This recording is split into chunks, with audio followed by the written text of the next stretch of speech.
Fernandel, a retrouvé ce jeudi soir sur C8 dans la grande bagarre de Don Camilo, a vécu l'enfer avec une star mondialement connue qui habitait le même immeuble que lui dans un quartier très chic de Paris.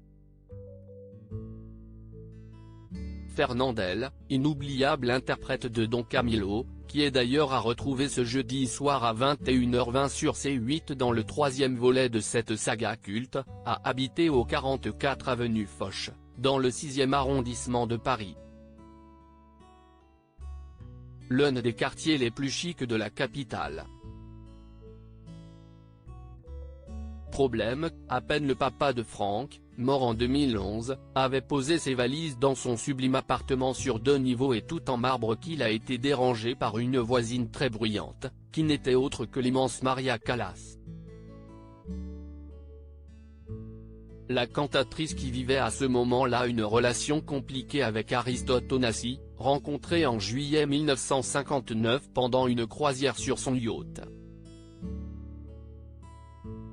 Elle avait le cœur brisé après avoir lu dans le Washington Post que son homme Elie Radziwill, la séduisante sœur de Jackie Kennedy, avait eu une liaison. Blessée et jalouse, elle lui faisait alors vivre un calvaire lorsqu'il rentrait la voir le soir dans son appartement à Paris, et Fernandel en subissait les conséquences.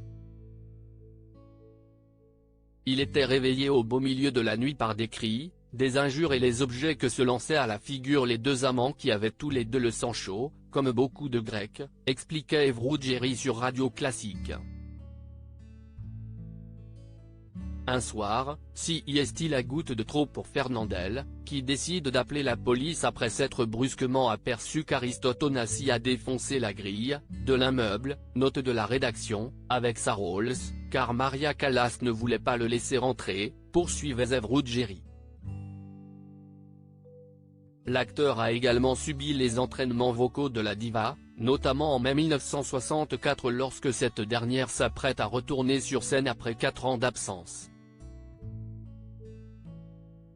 Des vocalises qui ont alors poussé les habitants de l'immeuble à faire tenir à leur gérant une protestation en bonne et due forme, écrivait le journal L'Aurore à l'époque.